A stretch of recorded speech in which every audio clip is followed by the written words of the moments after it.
Entonces, como les decía, vamos a comenzar a trabajar esta semana todos los lunes que nos queden, a ustedes que les queden de clase, porque me imagino que les van a dar 2 semanas más, pienso yo, pero si ustedes necesitan conectarse igual, yo puedo seguir trabajando con ustedes, no hay problema.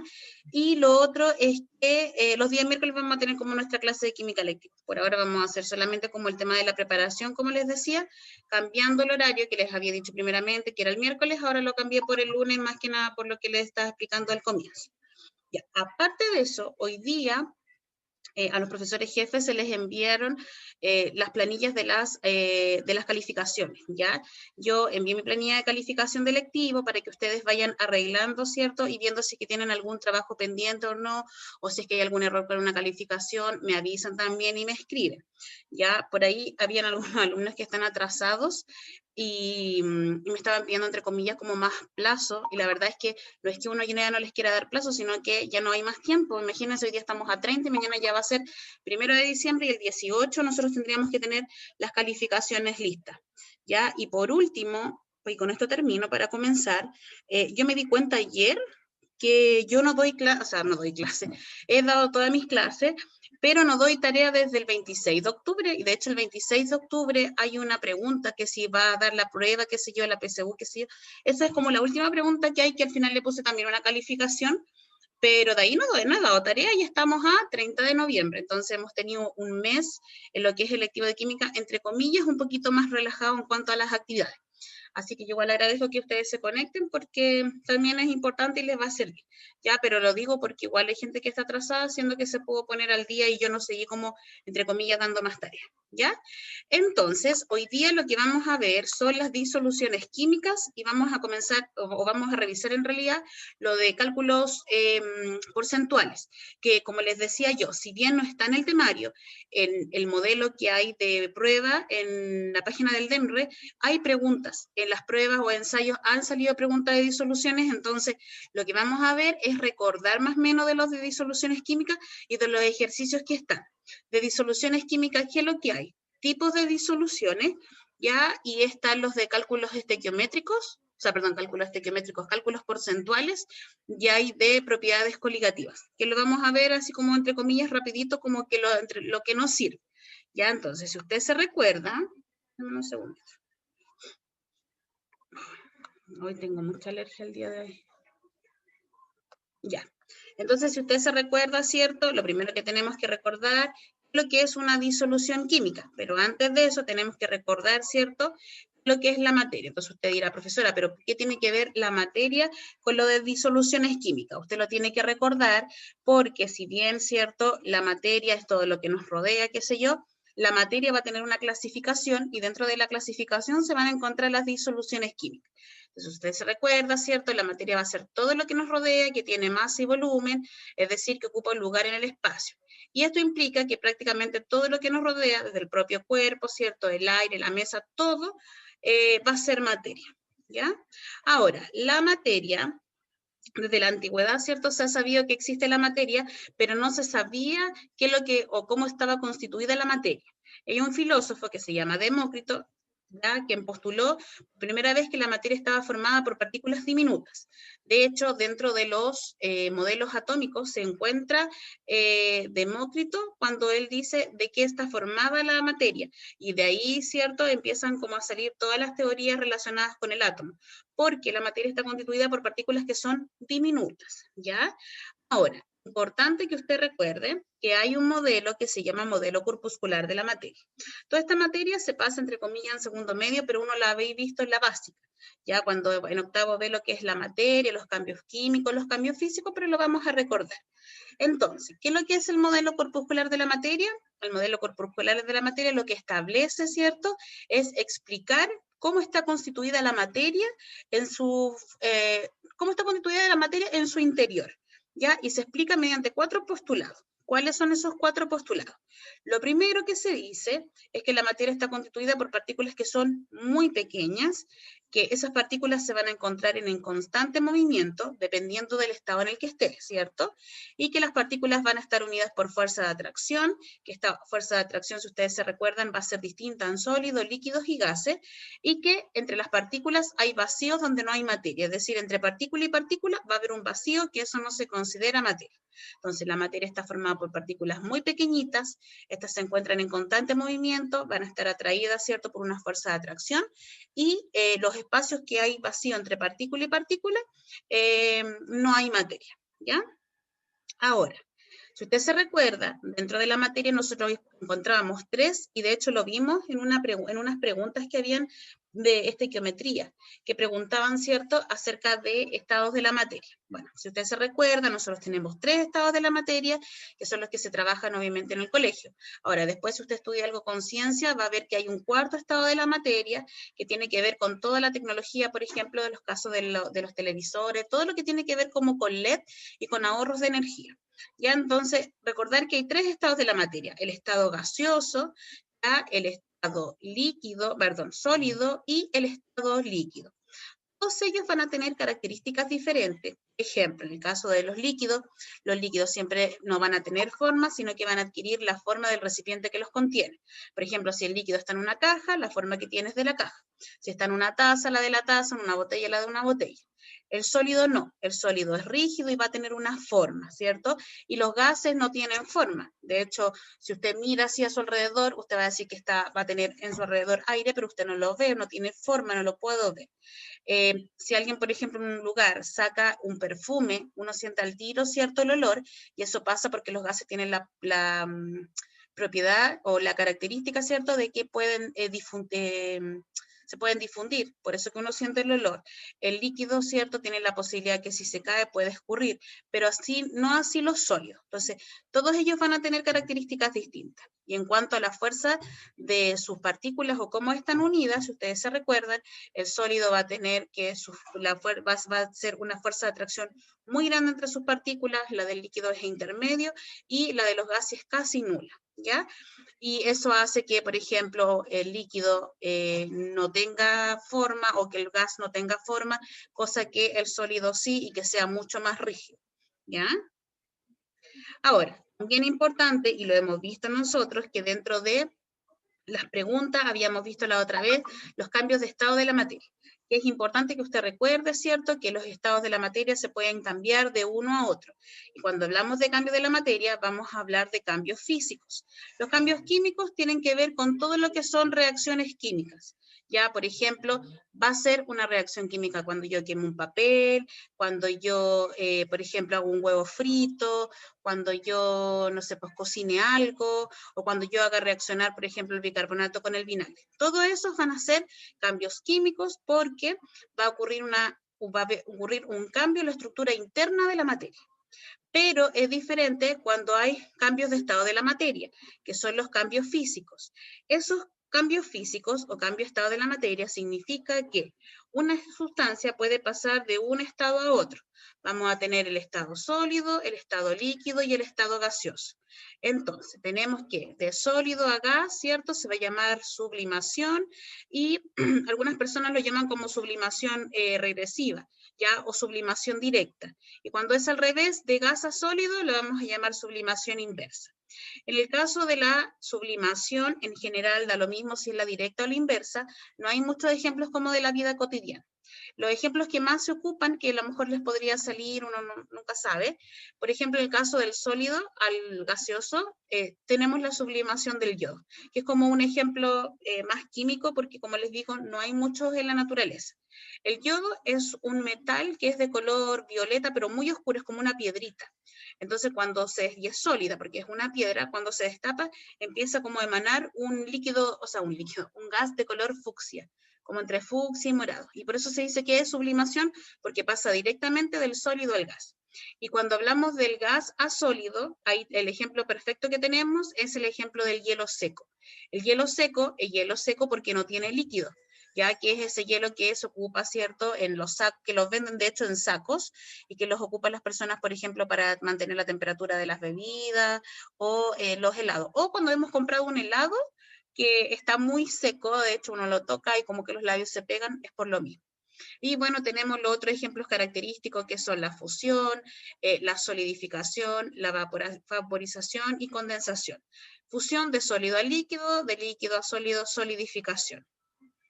Por ejemplo, cuando se derrite el chocolate, se derrite el cobre, cuando, no sé, cualquier metal se convierte en líquido, solidificación cada vez que congelo algo. De líquido a gas, cuando algo se evapora, y también se ocupa el término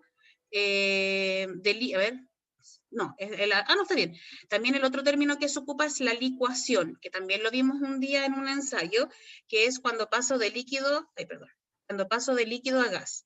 Ya, de hecho, yo les comentaba que el gas licuado, por eso se llama gas licuado, porque el gas licuado en el tubo no trae gas, lo que trae, cierto, es líquido. Es lo mismo que, por ejemplo, los desodorantes en aerosol o los aerosoles en general. Como yo sé que ya se está acabando porque no sale como líquido, ¿cierto? De hecho, sale como una agüita, ni siquiera es como chorrito. Entonces, lo que ocurre es que el líquido, el tubo de gas trae líquido y este líquido se va convirtiendo en gas. Por eso se habla de proceso de licuación. Y la condensación, ¿cierto? Es cuando pasa de estado gas a líquido, por ejemplo, cuando llueve, ¿ya? Entonces, eso tiene que usted mantenerlo porque hemos visto que en muchas preguntas están este tipo de preguntas de cambios de estado o de que usted, por ejemplo, haga ejemplos o identifique ejemplos, si que son cambios físicos o cambios químicos o cuál es el nombre del cambio. Ahora, dentro de que es importante recordar qué es lo que es la materia, es importante recordar que primero la materia se va a clasificar en dos grandes géneros. ¿Cuáles van a ser esos grandes géneros? Sustancias puras y mezclas. Dentro de las sustancias puras nosotros vamos a encontrar los elementos químicos y los compuestos.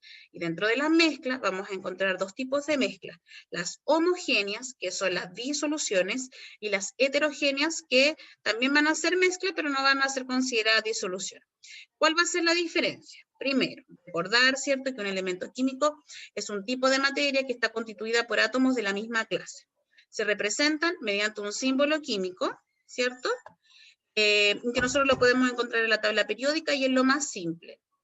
El compuesto químico es una sustancia que está formada por la combinación de dos o más elementos de la tabla periódica. Nosotros vimos que a principios de este año, no sé si ustedes se recuerdan, vimos lo que era la nomenclatura inorgánica y vimos que habían compuestos que eran binarios y estos que eran ternarios. Binarios que están formados de dos elementos, ternarios que están formados por tres. Y que se representa mediante una fórmula química. Entonces, el del elemento es un símbolo, el del compuesto es una fórmula. Tenemos también las mezclas que son heterogéneas. Dentro de las mezclas heterogéneas es una mezcla heterogénea es aquella que posee una composición no uniforme en la cual se pueden distinguir fácilmente sus componentes. Si usted un vaso echa tierra y le echa agua, lo revuelve, en algún momento puede que se disuelva, pero después va a caer. Entonces usted distingue la fase. Acá, por ejemplo, yo tengo el agua con el aceite, que si bien no es una mezcla, uno lo utiliza como para explicar, ¿cierto?, lo que ocurre. Cuando usted, por ejemplo, alinea una ensalada y le agrega aceite, uno puede ver, por ejemplo, ya supongamos que usted está comiendo tomate, en el jugo como las positas que quedan de aceite porque no se va a mezclar. Entonces, con el jugo en ese caso. Entonces, ahí sería una mezcla heterogénea. También tenemos las mezclas homogéneas, que las mezclas homogéneas son las disoluciones. ¿Qué es lo que era una mezcla homogénea? Una mezcla homogénea es un tipo de mezcla en la cual no se distinguen sus componentes y que la composición es uniforme y cada parte de la solución posee las mismas propiedades. ¿Qué quiere decir eso? Quiere decir de que, por ejemplo, si usted mezcla, supongamos que usted hace leche de chocolate, la leche de chocolate es una mezcla homogénea porque usted tiene leche líquida, le agrega chocolate, lo revuelve y va a quedar una solución o una mezcla de otro color. Va a tener una característica distinta a los componentes por separado. De hecho, el chocolate que yo le agrego es polvo, ¿cierto? Es sólido, pero en la leche ya no es sólido, a no ser que usted le eche mucho, ¿cierto? Y en química, estas mezclas homogéneas se conocen como disoluciones, ¿ya? Ahora, recordar entonces que de la disolución es una mezcla que es homogénea, ¿ya? Y que tenemos también las heterogéneas, pero las heterogéneas no son consideradas soluciones. Sí son consideradas mezclas, pero no soluciones. Ahora, la disolución química, dentro de los componentes de la disolución química, usted tiene que recordar, ¿cierto?, que los componentes van a ser dos. ¿Cuáles van a ser? Soluto y disolvente. Ojo aquí, que decir disolución o solución es lo mismo. Lo que pasa es que cuando uno ocupa la palabra solución es como que se atribuye a un resultado de un cálculo matemático, químico, físico, da lo mismo, pero un resultado. Por eso que se utiliza como disolución. Decir disoluto es lo mismo que decir soluto, y decir disolvente es lo mismo que decir solvente. Entonces, todas las disoluciones van a estar formadas por un soluto y un solvente. El soluto es el que se encuentra en menor cantidad y el solvente es el que se encuentra en mayor cantidad. El solvente es quien va a disolver al soluto, ¿ya? Y el solvente universal es el agua, ¿ya? Y ahí podríamos entrar, ¿cierto?, en una discusión, y ahí tiene que ver, después lo vamos a ver con el tema de la solubilidad de las propiedades coligativas, de que el agua, si bien es un disolvente universal, muchas veces para que disuelva todo, tiene que aumentar la temperatura de este disolvente. Por ejemplo, la grasa, cuando no sé, lavamos algo con grasa, es mucho mejor y se va a disolver mucho mejor la grasa con agua caliente que con agua fría. Y ahí es como que entra en juego el tema de la solubilidad, por el tema de que, claro, se disuelven mucho mejor las cosas a veces en caliente. El aceite de coco que ocupan o en el cabello, o hay gente que ocupa para cocinar aceite de coco, que viene como, entre comillas, como, ay, no sé cómo decirlo, pero como sólido, y se empieza a derretir y se empieza a disolver con la temperatura. Ahora, aquí yo les coloqué algunos ejemplos de, ¿cómo se llama?, de disoluciones. Bueno, el estado de la disolución, el estado del disolvente y el estado del soluto. Entonces, por ejemplo, el aire, por ejemplo, ¿cómo son todos sus componentes? El aire es gas, ¿cierto? Es el estado de la disolución, y su disolvente y su soluto, ambos son gas. ¿Ya? Lo mismo pasa, porque aquí, por ejemplo, oxígeno en agua, la solución es líquida, que es el agua oxigenada, el disolvente, que es el agua, es líquida, pero el oxígeno es gas. ¿Ya? Entonces usted se puede dar cuenta, los disolventes y los solutos pueden ser en distintos estados, que no necesariamente va a ser el estado final, ¿ya? Porque la disolución puede tener otro estado, ya que siempre o mayoritariamente va a adquirir el estado del disolvente porque se va a encontrar en mayor cantidad. Ahí ustedes para que lo puedan después revisar. Y proporción ya, y esto es lo último para ver el tema de lo de los cálculos. Esto es como de concepto que es necesario que usted lo sepa. Y lo último, que dependiendo de la proporción que haya de componentes, de soluto y de solvente, nosotros vamos a encontrar tres tipos de soluciones.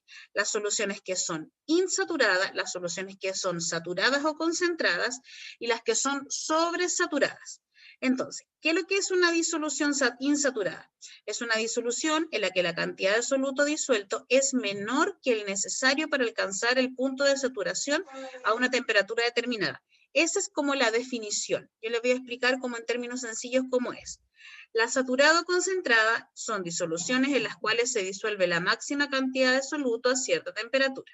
Y las sobresaturadas son disoluciones que se producen cuando la cantidad de soluto sobrepasa la capacidad del disolvente para disolver a una temperatura dada. Entonces nosotros vamos a tener las concentraciones que son insaturadas, saturadas y sobresaturadas. Lo saturado es lo normal, ya lo que les explicaba yo en algún momento cuando vimos esta materia, yo siempre lo explico, es de que, por ejemplo, si yo quiero preparar un paquete de fideos, lo necesito, ¿cierto?, disolver en agua. Yo no voy a calentar 5 litros de agua para hacer un paquete, ¿cierto? Lo que usted hace es calentar 1 litro, porque es lo que dice el paquete de fideos. Si usted quiere hacer un jugo en polvo, ¿qué es lo que dice el sobre? Dice que es para 1 litro de agua. Eso es algo saturado. ¿Por qué es algo saturado? Porque es, entre comillas, lo normal. Ya, entonces ahí el disolvente es capaz de disolver, ¿cierto?, el soluto a cierta temperatura. Después, lo insaturado, ¿cierto?, es cuando es muy similar a lo que es diluido, ya que es poco soluto y mucho disolvente. Y lo sobresaturado es cuando es mayor que concentrado, donde hay un exceso de soluto, entonces de repente o muchas veces el solvente no es capaz de disolver todo ese soluto. Entonces, esa es la clasificación que tienen las soluciones, entendiendo o relacionándolo con la proporción que tienen de los componentes, ¿ya? Entonces, eso es como concepto de todo lo que es la disolución. Entonces, la consulta es, ¿hay alguna duda o estamos como ok en eso? Porque yo sentí que hablé y hablé y hablé. Ojalá que se me haya entendido todo. ¿Sí?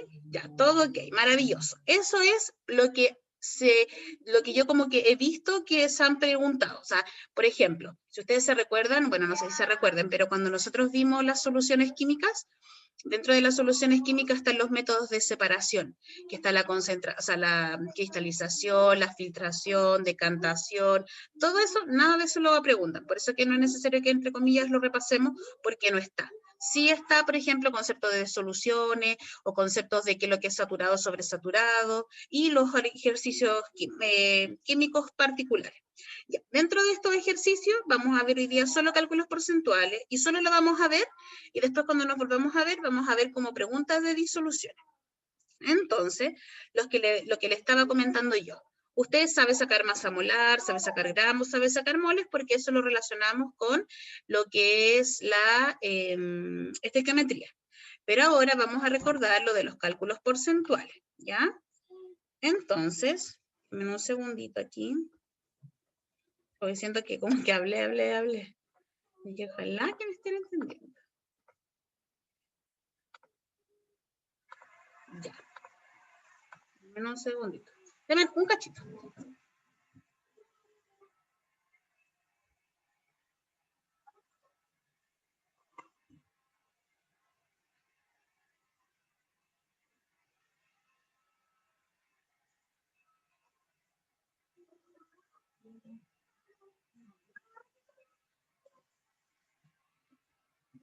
Y ahora sí, que la profesora mientras se clase cocina, ve al hijo y les enseña. Ya, entonces, dentro de los cálculos que son como importantes, están los cálculos porcentuales.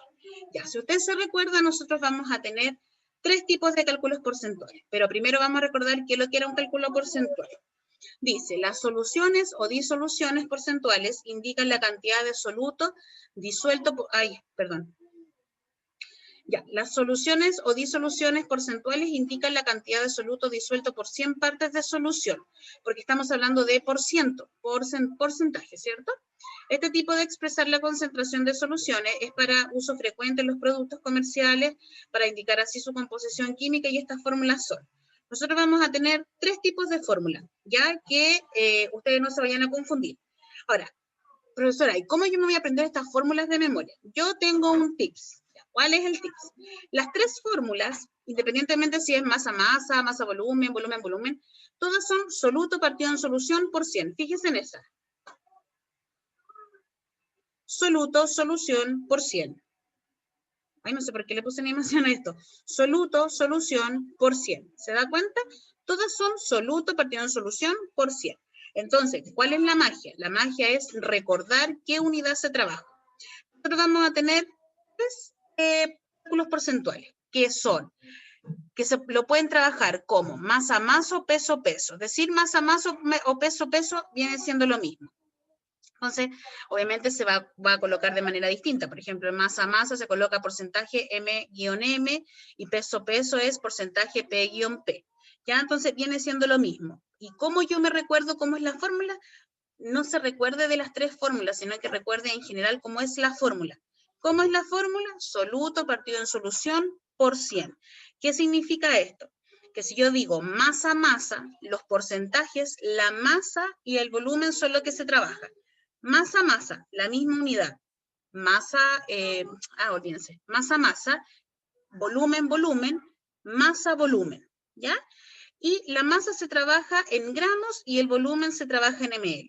Entonces, el porcentaje masa-masa son los gramos de soluto partido de los gramos de solución, porque es masa, ambos son masa, por ende soluto y solución van a ser gramos. No pueden ser kilos porque la masa se trabaja en gramos en el caso de los cálculos porcentuales. Después, la otra unidad de medida es masa-volumen. ¿Cómo es la fórmula? La fórmula es soluto, solución por 100. ¿Quién viene primero? La masa. Entonces gramos. ¿Y quién viene después? El volumen. Entonces ml. ¿Se da cuenta? Y la otra que es volumen, volumen. ¿Cómo es la fórmula? Soluto, solución por 100. Siempre el por 100. Y como es volumen y volumen, va a ser, espérenme. Como es volumen y volumen, va a ser ml y ml. Entonces, esos son los 3 tipos de cálculos porcentuales que están. Y recordar ya recordar cómo yo puedo realizar este tipo de ejercicio. Entonces, usted se recuerda, lo primero que tengo que hacer es que dentro de mi porcentaje, a mí me pueden preguntar por 3 cosas. De hecho, me podrían preguntar hasta 4, no sé por qué se me ocurre. Podrían preguntarme hasta 4. Me pueden preguntar por el porcentaje, pueden preguntar por la solución, es decir, que la incógnita quede abajo, me pueden preguntar por el soluto, es decir, que la incógnita quede arriba, o me podrían preguntar, de hecho, por el solvente, ¿cierto? Y usted dice, pero ¿y cómo si no está dentro de la fórmula? E indirectamente si está dentro de la fórmula. Ustedes como buenos científicos deberían saberlo, ¿cierto? ¿Y por qué está dentro de la fórmula? Porque aquí yo tengo el soluto, ¿cierto? Y tengo la solución. Y si tengo el soluto y la solución, ¿podría tener el solvente? Claro que sí, porque ¿qué es lo que dijimos recién? Que la solución era la suma del soluto y el solvente. Si tengo el soluto, el solvente va a ser la resta. Entonces, de esa manera me podrían preguntar ejercicios. Entonces, yo les coloqué algunos ejemplos. Entonces, algunos ejercicios tenemos. Dice, los que son directos, llegar y reemplazar. Dice, ¿cuál es el porcentaje volumen-volumen de una disolución que se prepara disolviendo 4 ml de soluto en 200 ml de disolución?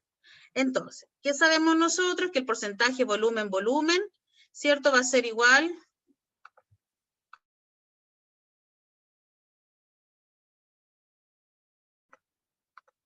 ¿Cuál es el porcentaje volumen-volumen de una solución que se prepara disolviendo 4 ml de soluto en 200 ml de disolución? Ya, la fórmula, el porcentaje volumen-volumen se calcula como el ml de soluto en ml de solución por 100. Me están preguntando por el porcentaje. ¿Me dan los ml de soluto? Sí. Dice 4 ml. ¿Me dan los ml de solución? No, o sea, sí, también me lo dan 200. Lo que hago, ¿cierto? Es llegar y reemplazar, ¿cierto? En la fórmula. 4 dividido en 200 por 100. Y los porcentajes van a tener unidad de medida de porcentajes. Ahora, también les podrían preguntar, oye, que esto le puse animación y se me corre solo. También les podrían preguntar, ¿qué significa que una solución sea 2% volumen-volumen? O 20% masa-masa, o 25%, ya. Lo que significa, o como la lectura que uno le puede dar, que de hecho estaba al comienzo, es que, ¿qué significa que esta solución sea 2% volumen-volumen? Quiere decir que existen 2 ml de soluto en 100 ml de solución. Y usted va a decir, profesora, pero ¿cómo voy a saber yo eso? También usted tiene una técnica ahí. Recuerde, ¿qué es lo que venía primero? El soluto, ¿qué es lo que venía después? La solución. Y uno, como dice porcentaje, es por 100 de solución. Por eso que va a ser por 100. En el caso de que fuera masa a masa, sería, por ejemplo, 2 gramos de soluto en 100 gramos de solución. Siempre este va a ser 100 de solución. ¿Qué es lo que va a cambiar? Si es ml o si es gramo, dependiendo del porcentaje. Si es masa-volumen, va a ser ml. Si es masa-masa, va a ser gramos. ¿Ya? Después dice, esta que me quedo con un poco HD, dice, ¿cuál es el porcentaje masa-volumen de una disolución de 200 ml que es preparada disolviendo 20 gramos de nitrato de potasio? Entonces, me están preguntando por el porcentaje masa-volumen, me dan los gramos de soluto, me dan los ml de solución, lo multiplico por 100. La pregunta es, ¿cuál es el porcentaje masa-volumen, cierto? De una disolución de 200 ml, ahí está la disolución, que es preparada disolviendo 20 gramos de nitrato de potasio, que vendría siendo el soluto. Exactamente lo mismo, llego, divido, reemplazo, el resultado lo multiplico por 100, y el resultado final, cierto, vendría siendo 10% masa volumen. ¿Qué significa ese valor? Esto quiere decir que existen 10 gramos de soluto en 100 ml de solución. ¿Por qué es ml? Porque la otra unidad o la segunda unidad, ¿cierto?, es el volumen. El día jueves, se me había olvidado, el día jueves vamos a ver ejercicios de esto, ¿ya? Dice, ¿cuál es el porcentaje masa a masa de una solución preparada disolviendo 20 gramos de sal en 50 gramos de agua? Ahora, este ejercicio es distinto al anterior. ¿Por qué es distinto al anterior? Porque en el anterior me decían cuánto era la solución. Acá no me dicen. Acá lo que me están diciendo es, me están preguntando por el porcentaje masa a masa, me dice, de una solución preparada disolviendo 20 gramos de sal en 50 gramos de agua. Entonces, la solución, nosotros sabemos que es la mezcla de un soluto y un solvente. Entonces aquí, ¿qué es lo que deberíamos decir? Los gramos de soluto son los 20 porque es el valor menor, ¿cierto? Que vendría siendo lo que se va a disolver. y la solución vendría siendo la suma de 20 y 50, que serían 70. ¿Por qué sería la suma? Porque aquí en el ejercicio siempre a uno le van a decir, si la disolución es tanto, y acá no me dicen cuánto vale la solución, me dicen cómo está conformada. Entonces ahí tienen que tener ojo. Y lo que hago yo, ¿cierto? Es lo mismo que hemos hecho todo el rato, dividir y multiplicar por 100. ¿Qué significa este resultado? Ese resultado significa que quiere decir que existen 28,6 gramos de soluto en 100 gramos de solución. Y vuelvo a hacerles la pregunta que le hice en algún momento.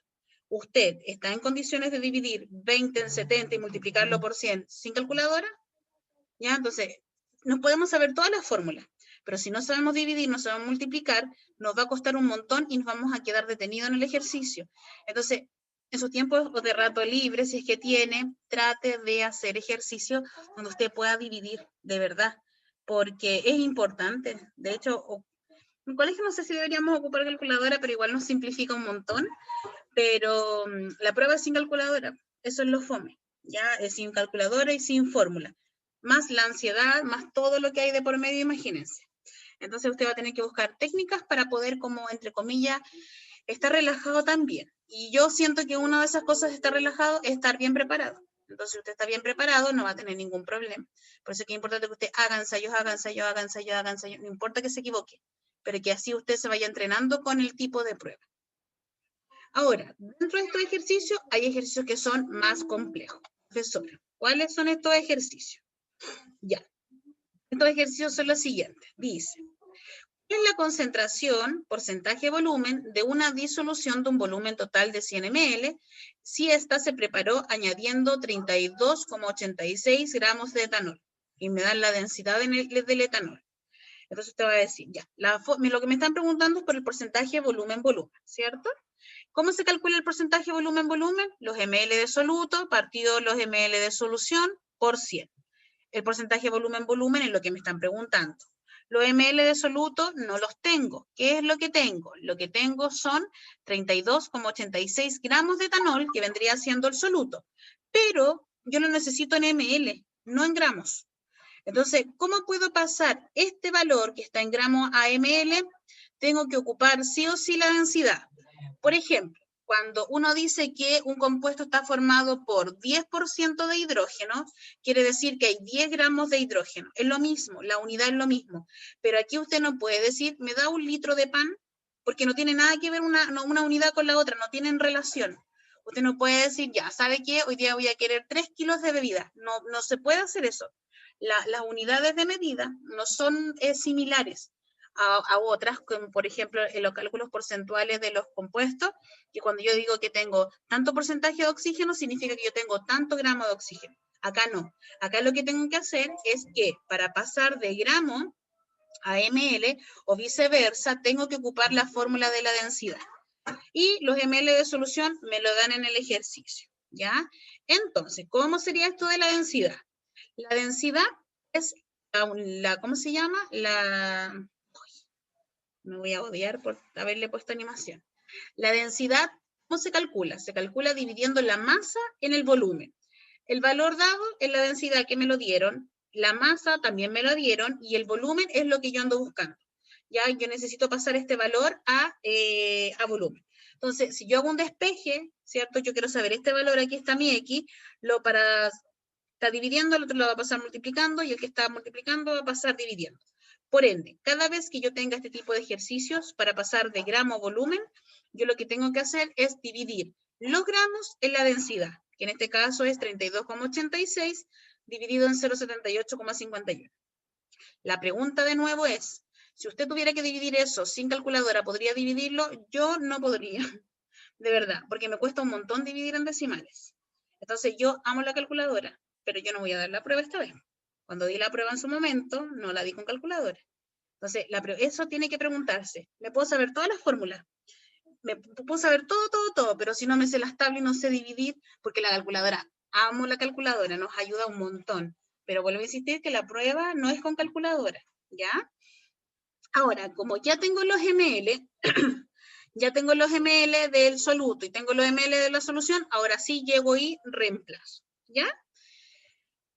¿Qué otro ejemplo más? Ya este otro ejemplo que tengo aquí. Dice, calcular la cantidad de soluto y solvente que hay en 400 gramos de solución al 20% de masa-masa.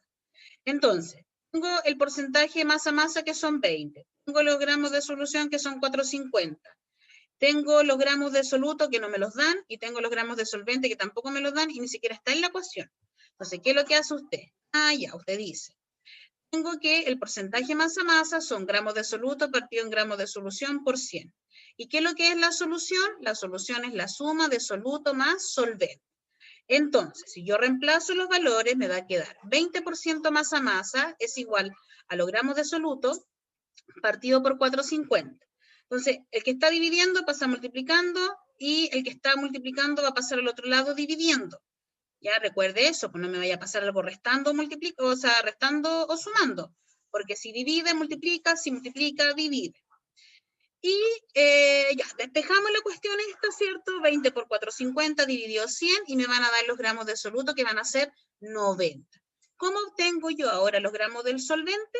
Lo voy a calcular porque yo sé que la disolución vale 450, que es la suma del soluto, que ya lo calculé, que es 90, más el solvente. Y tendría que hacer solamente la resta, que serían 360 los gramos del solvente. Ese también es otro tipo de ejercicio que uno lo considera, entre comillas, como complejo. Y por último, parece que está el último, sí. Dice, una solución de 35% masa volumen fue preparada con 50 gramos de azúcar en agua. ¿Cuál es el volumen de la solución? Porcentaje masa volumen 35, los gramos de soluto son 50 y los m de solución los desconozco. ¿Qué es lo que tengo que hacer entonces? Lo que tengo que hacer, ¿cierto?, es reemplazar.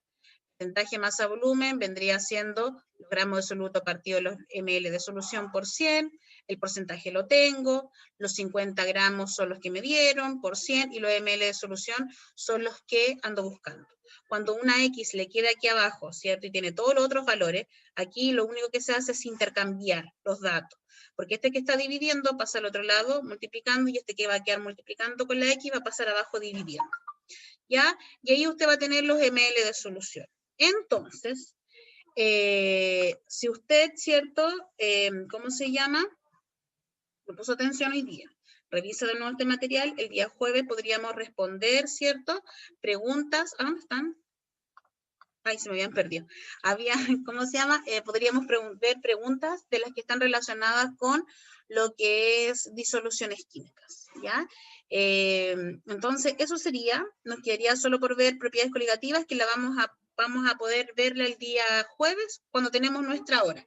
Ya sí, el material lo estoy grabando y se los voy a subir para que ustedes lo revisen. Le agradezco por estar, ya nos queda menos de un minuto, así que se va a cortar en cualquier momento. Le mando besitos y cariños a todos y nos vemos el día miércoles ahí como en clase de química, entonces nos vamos a juntar lunes y jueves para hacer los puntajes nacionales. ¿Ya? Besitos, los adoro, que estén súper. Chao, chao.